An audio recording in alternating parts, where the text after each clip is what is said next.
Kawasaki Z250.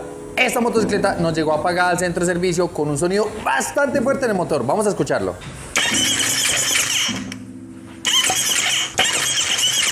Como podemos escuchar, es un sonido bastante fuerte, entonces lo que hicimos fue verificar por nuestro lado de volante y vea lo que encontramos, que el sonido es directamente de nuestro cigüeñal. ¿Por qué sucede esto? Eso fue por un tema de lubricación. Este es el aceite que le sacamos a la motocicleta. Como pueden ver, el color del aceite no es normal. Está con muy baja viscosidad y bastante desgastado.